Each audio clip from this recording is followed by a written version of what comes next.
retirement is not an age and it's not a number. When I get this old or when I reach $1 million, then I'm going to retire and everything is going to be glorious. The problem with that is retirement is a completely different mindset. I basically approach this entire money, economics, finance subject entirely from scratch, but using the physicist mindset to figure it out. The message here is that consumer society is 4 times more wasteful than it needs to be, and we work 4 times more than we need to.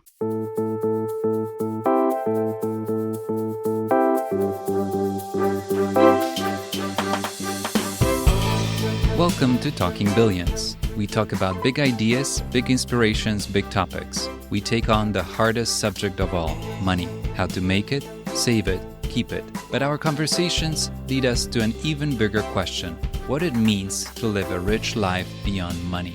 My guests share their practices, principles, and evergreen wisdom.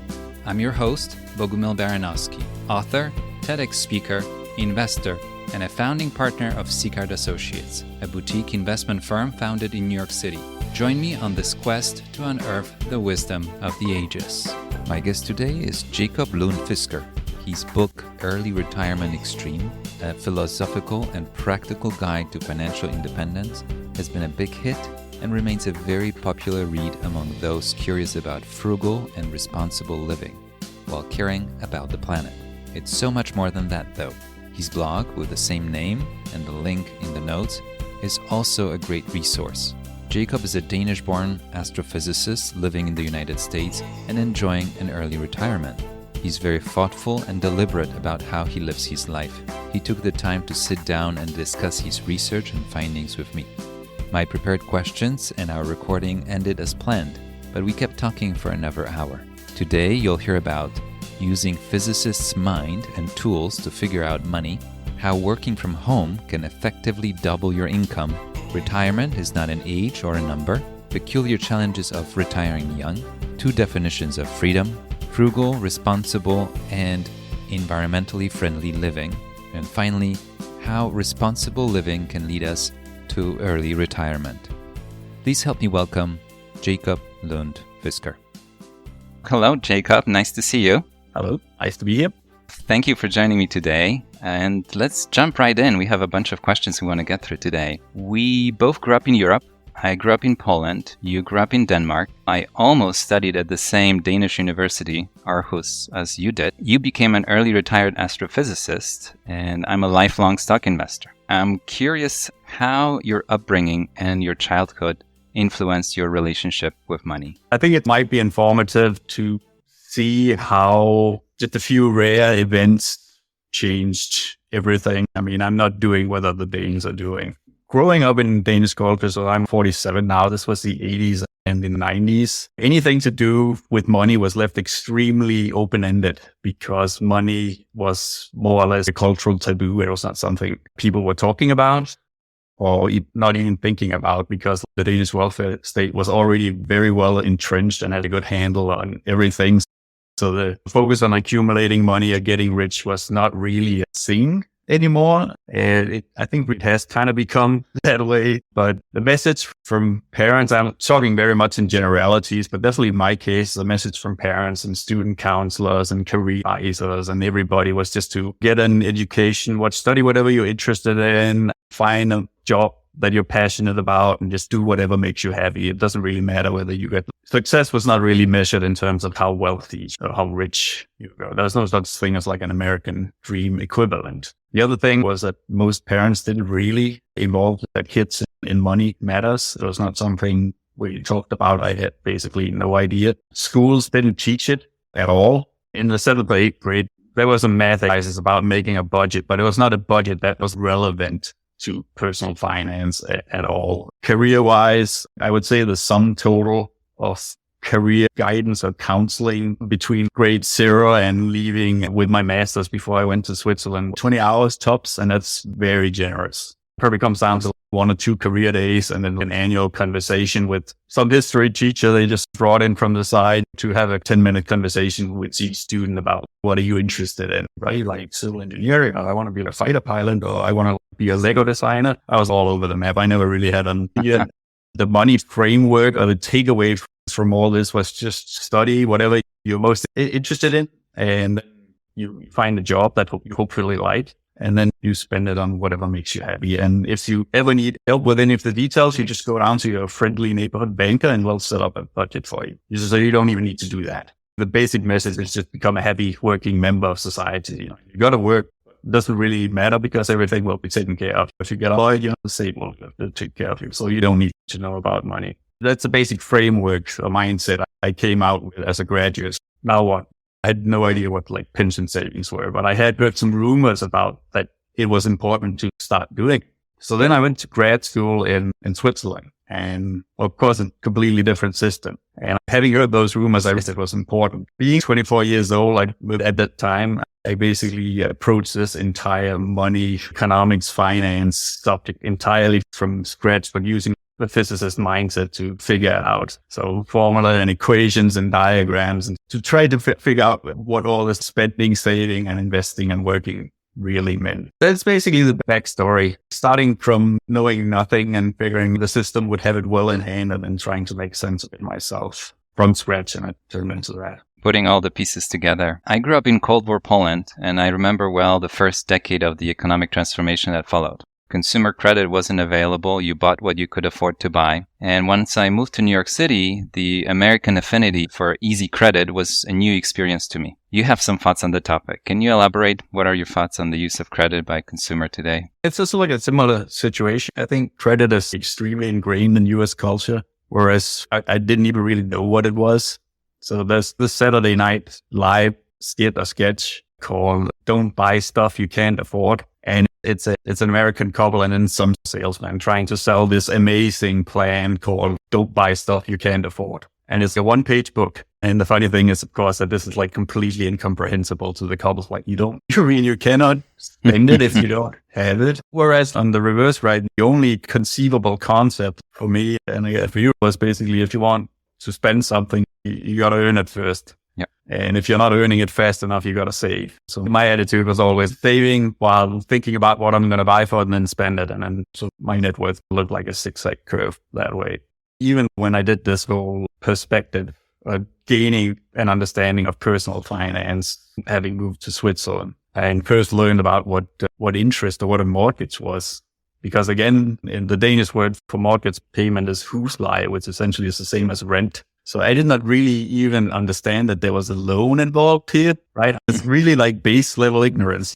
It's as bad as it can get, right? And so when I did the calculation of what it would cost to buy a house, and I realized that the prevailing interest rates at the time, that was before the zero interest policy was that it would cost something like 2 times the price of a house to buy the actual you pay for the house and then twice over in interest. And I was like, I'm never going to do that. That sounds outrageous. That's like borderline insane, right? So I basically made a commitment to save enough money while in grad school to purchase my first house in cash. And later I did. So to this day, I don't know what my credit score is. I've never bothered to look it up. I know it's important for insurance or something, but I'm not really doing anything actively to change it at all. Yeah, that was a new concept to me, a credit score, and the way it's calculated. It's good if you borrow, just don't borrow too much and be a reliable payer. A little bit confusing. And when I moved over here, I got all this kind of like weird advice. You got to take a loan because having a loan is important so you can show that you can pay it off. Yeah, but if I can pay it off, if I can easily pay it off, why would I take it in the first place? It made no sense to me. But I think the thing is, like in the US structure of the cultural structure of behavioral control, if you will, that maybe sounds a little bit extreme when I put it like that, but the structure that guides how people live is very much financially based, more so than in Europe where the government is maybe 10% more controlling of people's lives. But it's very much about what in the book I described as a login, where essentially financial means is used to guide people's decisions. You got to get an education so you can earn money so you can live in this particular way. And it's all guided by these cash flows. And so there's this sort of running joke about financial innovation is essentially what you do to turn consumers into dependable cash flows. And there are various theories for that, like consumption maximization or consumption smoothing. Mm-hmm. And I think the problem, and technically it would work if people were super rational beings, but some will use it to live above their means. And sometimes like expectations that You take out a loan when you're young and you're not making that much, right? And then you'll pay it off later when you're earning more, but maybe earning more later. So this can fall apart. And of course, when I came to the US, I figured a way out by taking the other side of that deal. Saving. I'm curious about your thoughts on remote work. In your book, Early Retirement Extreme, you talk about the benefits of working from home. And it's an idea much more common today than ever before. What are your thoughts? Has something changed, or is it something that you saw coming? It's been a long time since I wrote the book. Also a long time since I read it. But if you just talk like dollars, right, and compare, first of all, hey, it's not something I could really have predicted. Right. But starting every assumption from scratch, like why do we pick this particular thing? It turns out a lot of times we pick it because that's just what you do. You never question what you actually need to do or what's the smartest operation here. So this whole thing about going into the office very much came about like as a path-dependent, organic thing in American history, right? Because the car was invented, energy was super cheap, and people figured what could build an economy out of moving the houses 10 miles out in this direction and moving the jobs that direction and then commuting back and forth, and it wouldn't be a big deal. It would be nice out there than in there. And so an entire economy has been built around that. Then came the end that made it a lot easier to work remotely.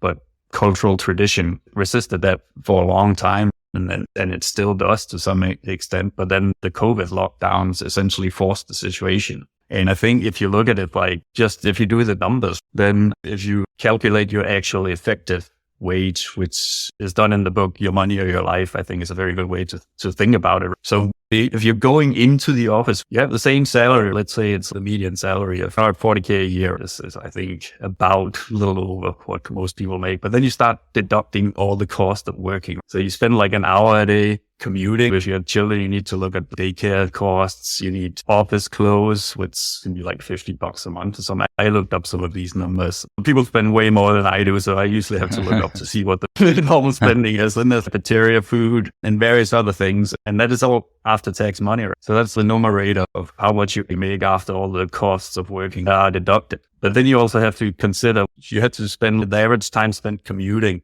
in America is 1 hour per day, but it can go up to 3 hours. If you have children, you probably have to deliver them to some daycare center. So you can easily spend 10, 11 hours per day, even if you're only working 8, including also the mandatory lunch break. Or you can lose vacation hours because the toilet is broken. You need to call in the plumber, but the plumber say, I'll be there anytime between 8 and 4. So you have to stay at home all day because the plumber's going to be there for 10 minutes to do that for you. So if you add all this together, which I did, it comes down to about $9 an hour effectively if you're making $40K a year. It's shocking to a lot of people. Yeah, it's hard to see that because it adds up quickly, both in terms of time and money, and eats away at your life. Yeah, very true. And if you work from home, then a lot of these all go away. And so doing the same calculation, back of the envelope, you get pretty much twice as that, $18 an hour. There you go. And it's very hard for managers to basically having offered that situation to many people to claw that back again. No, now you got to go to the office. But I'm already used to my new effective salary being twice as high. People enjoy that. Yeah, exactly. Yeah. I know some extroverts who actually miss the commute, if you can believe that. At least miss having all these team meetings and cooler conversations. But on the flip side of that, I think if you're leaning on the introverts side, I'm absolutely loving this work from home thing. As the commute is 5 minutes, you don't have all these silly team meetings and people are not constantly dropping in to have a chat. Yeah, the quality of work improves. Yeah, I think so. Yeah, we'll see where it goes. But in your book, you mentioned it a long time before it became something common. You even call it telecommuting. And it's saying that today it's something that a lot of people tried. A lot of people tasted it. And we'll see where it goes. But I think it's hard to take it back once you tried it.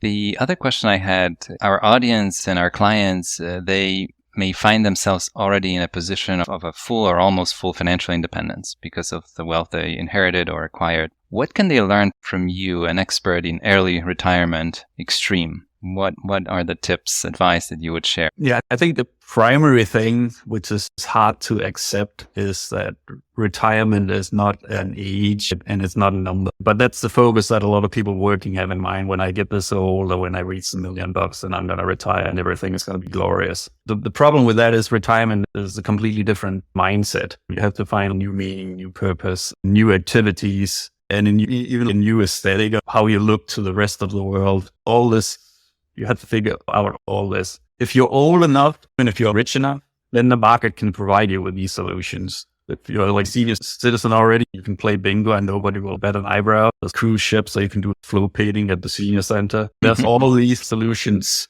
you can take. But if you're much younger than that, then you can't really do those. I guess you can try, but I don't know if you want to go down to the senior center at age 35 and ask, can I play along? I think, so there's basically no market for it. You have to figure it out for yourself. I think the second problem for people who reach financial independence at a young age is that they have typically been very future oriented, very dedicated, the typical overachiever, and they haven't done any real recreation since, I don't know, they were 15 or something. They might never have had a vacation. I know that was my case back then. You just basically no sabbatical year or anything, straight to university from high school. Basically no time period in their life where they had nothing coming up. And so they're very deficient on the whole recreation aspect. But on the flip side of that, you can't spend your entire life on recreation. That becomes really hard. And that's the default of the young overachievers. So I'm so exhausted. And now that I'm financially independent, I'm going to travel because I always want to travel. So I'm going to go to Europe and spend a year there and see what happens. So they go to Europe and spend a year to see what happens. And then nothing really happens and they come back again. And so now what? I did get an office job and I'm heading back to it. That is the majority of cases. So I would say it's very hard to spend a time on recreational activities. It does happen, but it's difficult. It's basically looking for purpose beyond earning a paycheck. Yeah. That's like philosophically, there's two different definitions of freedom. There's so-called positive freedom and negative freedom. They're also called freedom to do something. That's the positive side. And then there's the freedom from something, that's negative freedom. And as financial independence became more mainstream and more well-known, the focus shifted from the freedom to, or the positive freedom, to the negative freedom. I hate my job. I want to be financially independent. Whereas originally it was more on the positive freedom. For financial independence for me is just the starting line, so I can go do something else that I cannot do as a job because there's simply it's not part of what I want to do with my life. It's not part of the market economy. So yeah, it's now turned to, I just want out, but out into what? Exactly. Looking for a new purpose. As consumers and investors, we're all becoming more aware of the environmental impact of mostly the consumer culture that we see. You discuss our finite planet extensively in your book, a limited amount of resources that we have. What advice would you have for a consumer and an investor who wants to do their part? Where do we start? Yeah, I basically went extreme with it. And I guess part of my mission is that people are not merely taking this seriously enough. ERE, early retirement extreme, essentially started by being hyper aware of the situation we're in and then doing this to see what it would take for someone to be truly sustainable, not just buy sustainable products, but really live within my footprint. There's this concept called the ecological footprint. And you've probably heard of this idea that if everybody lived like Americans, we need 4 more planets. Or at this point, it's usually in July or June that we've run out of all our sustainable allotment of resources for the year. And of course, we don't have 4 planets to draw resources on. The point with that is that humans as such are drawing down the capital of the planet. We're not just living off the interest. We're having a natural resource bank account that is drawing down. And so when I was in grad school, I calculated based on these ideas of the ecological footprint, how much I could spend per year if everybody were to live in the same way I live. So if every human on the planet got the same amount, how much could I maximally spend in order to be fully sustainable? That is 1 planet, not 4 of them, or making resources last all the way to at least December 31st. And that turned out to be about $6,000 per person per year. And you can read on the calculation from time to time, and it's always between $6,000 and $7,000 US. So no adjusting for inflation. This is the actual number each year. And so inflation is basically canceled out by the decent how much we can carry plus the increase in population. And that turns out to be about half the US poverty line, but it's also the same as a student stipend I had as an undergraduate. So technically I already knew it was possible, but on the flip side, I didn't want to keep living like an undergraduate student. That was 2000 when I did this calculation. I decided, what can I do as a personal experiment to see if it is actually possible to live as an ex-student, as an adult human being in this world would it be possible to live an interesting life on that amount? And the strategy to do that was essentially to learn a bunch of skills that all my grandparents' generation and older already knew, and that way become more self-reliant and then decouple myself from the economy as whole. And the side effect of that was that, yeah, you can do it. And as a postdoc, I was earning around 40K, right? And as a grad student, about 25K. And if you only spend 6 of those, right, your savings rate becomes enormous, 75% easy. And that led to financial independence in 5 years. And it turned out that people were way more interested in that than they were about saving the planet. So I basically led with that instead, even though it's the same principle. If we can do both at the same time, I think it's a win-win all around. Exactly. Just tell me, at 7,000, is it sustainable in the sense that we're just living off the interest, so to speak? Yeah, that's exactly at the level. So that's what the interest is. The planet produces a certain amount of resources. We use just that. We're not taking more than the annual replenishment of the planet, 7,000. That's something to think about, I think, for all of us. And I think with the financial independence, that's like the carrot argument, that if we live in this new way, we learn these skills and become way more efficient with how we use our resources and our money. We actually don't need to work that much. No. The meta message here is that consumer society is 4 times more wasteful than it needs to be. And we work 4 times more than we need to as well. But the most sustainable argument is something you can save 10% if you upgrade your furnace or you put solar panels in. But that's not going to be enough. You need 400%. You need more. You need more than that. You mentioned previous generations, and I'm thinking of my grandparents. They walked a lot. My late grandfather walked everywhere, I remember. And I spent most of my adult life in Manhattan, so I walk daily. I still do. And you're a big fan of walking, riding a bicycle, but not cars. And what's your philosophy? I would say maybe it's more like I'm a big fan of deliberate choice. So like when you live in Manhattan, it makes a lot more sense to walk than to drive. I had the distinct displeasure of going through New York by car. And what I know, there was complete traffic jam. And I noticed, this is the same guy who just walked past us like 20 minutes ago. And the car is going, and he's just catching up with us every block. And there is a lesson, insane, right? There's a lesson there. Yeah, absolutely. I looked up what the average speed of a US driver is. It's 18 miles an hour. That's the average speed of a car. So just that's what like a fit person can do on a bicycle. I think in cities, it would be half of that. If you took the LA, New York, Chicago. Yeah, it's much lower. So then this is why it makes no sense to have a car in the city or drive a car in the city. And I guess cities like figuring this out with what is it called, congestion pricing and all that, where they want people to park the car out in the burbs and take the train in. But the key problem is that it's not just cars, it's also housing and food and everything else, basically.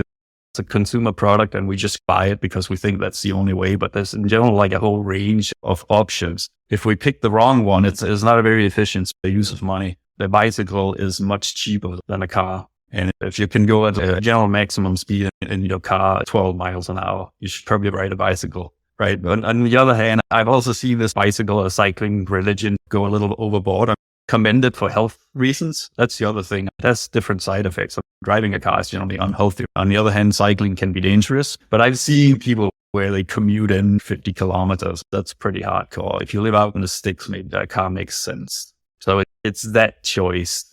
Health and money and the benefit for the planet. Yeah. And David Thoreau, he mentioned back then people would go to work and they save up to buy a horse so they could travel there faster. And his point was that, well, if you just started walking now, you'll probably arrive sooner than if you follow this I must find my solution strategy. I wrote an article about the 30-minute commute, and I looked up all kinds of research that we've had 30-minute commute for centuries, all the way back to Roman times. People tried to live 30 minutes away from work, but they walked. Then they took a horse, then a carriage, then a car. So the distance has expanded, and they show the cities, how Paris grew over time, for example. But the 30 minutes is a constant throughout time, which is remarkable. Right. It is, yeah. I didn't know that. A lot of us had to, at some point, probably travel more, and very few could travel less. But for a lot of people, it was always the 30 minutes, which is remarkable. And remote work, or you call it telecommuting in your book, has changed the paradigm here, because it could be 30 seconds between your bedroom and your kitchen or terrace or in a work from. I think it's something new to our civilization. Also from the perspective of work, it means that companies can recruit from a much larger area. They can technically be global in that regard. I remember previously I was in Kansas City and I was living in California. And I was told, your resume is really great. We'd bring you in if you lived here, but since you don't, we won't. We'll pay for the plane ticket. Remote work was not a thing back then. It opens up a world of opportunities, both for businesses and people. There's a theory that to grow the economy, we may as well pay people to dig a hole and then pay the others to cover it. And it's a real theory. And you mentioned that we have companies selling unhealthy food or products and other companies selling drugs to address the illness. We seem to be stuck in a hole here. So how do we dig ourselves out of it? What are your thoughts on that? Yeah, that's Keynes. Right? Yes. So the fun thing about Keynes is that he also wrote a letter that I like to wave around whenever this comes up called The Economic Possibilities of Our Grandchildren. He wrote that in 1930. The letter, if I remember correctly, goes up to 2020 or 2010 or something. And his prediction was that if productivity kept growing as it was, standard trajectory, then we'd only be working a couple of hours in 2020. He was right about one thing and wrong about the other thing. His prediction of how much productivity would grow about a factor 4, but he was wrong about how we'd spend it. When TV was invented, all the idealists and nerds thought, well, we're going to use this to educate the entire population. Free education for everybody. And it turned into operas and sitcoms, right? With productivity, exactly the same. Is essentially a very intricate way of wasting resources while looking good doing it. This was part of my strategy. I was essentially not wasting 75% of my money on living. We should make deliberate choices. You write about tightly coupled systems, and you argue in favor of Slack. I wrote a whole article about the need for Slack in life and investing, and it can mean different things. Can you elaborate on the thinking behind the tightly coupled systems and why they have challenges and why we need some Slack in life? I thought this was a fascinating idea that very few people embrace these days. What's behind it is essentially systems thinking, which is still unusual. When we go to school, it's essentially compartmentalization. We have all these boxes we put things in. Right. And so coupling essentially relates to how much, if you change one box, how much that affects another box in the entire system. There are different kinds of coupling, strong and weak coupling. It's the general idea. Even more intricately, I could attach multiple boxes together instead of this kind of like box A, box B, box C, box D. That normally an advanced method to think about compartmentalization is to we just got to optimize each box separately. See. Systems thinking is, no, we should not do that. We should look at how all the boxes work together if we unbox everything. There's a lot of efficiency to be captured there. To keep it flexible. I like that. You are very thoughtful, pragmatic, and you mentioned deliberate in how you choose to live your life. I wonder, what's your definition of success? I try to avoid defining it because, there's something called Goodhart's law. If you define a measure for success, that measure will fail on you. And the reason is that people will start gaming it in education, right? You decide, okay, what's a success? You define a test and success is your GPA. The unintended consequence of that is that the students and teachers begin to strive not for education, but to simply get good test scores. When we're trying to develop some of these ERE concepts, because ERE is so extreme, it's so far outside of consumer thinking. If you heard the 7,000, well, that's half the poverty, right? So probably lives in a cardboard box and eats soup or something. So there are stages on how to have a conversation with people depending on how much they knew. Right. Kind of goes back, what do you do in retirement? Well, my mission was not to be bored. You don't come across somebody that could be bored. Your book could be 12 books in one because you touch on so many topics from economics to physics and math and understanding life and philosophy and climate and personal finance in many ways. We still have so much to learn and so much to discover, but I think we touched on so much today, and your book is a real resource. I learned a lot from it. It gave me some inspiration. And as you said, there are many problems. And it's hard to pick one to start with, but we have to start somewhere, right? Yep. My best recommendation for anyone who wants to start somewhere is to do the Buy Nothing Year challenge. Buy nothing year. It definitely changes the way we think about consumption in our life. Jacob, thank you so much. This was wonderful. I really appreciate it. Thank you for having me. You were listening to Talking Billions. We talk about big ideas, big inspirations, big topics. We take on the hardest subject of all, money. But our conversations lead us to an even bigger question: what it means to live a rich life beyond money. If you enjoyed the show, please take a moment and follow, subscribe, rate, and share with friends and family.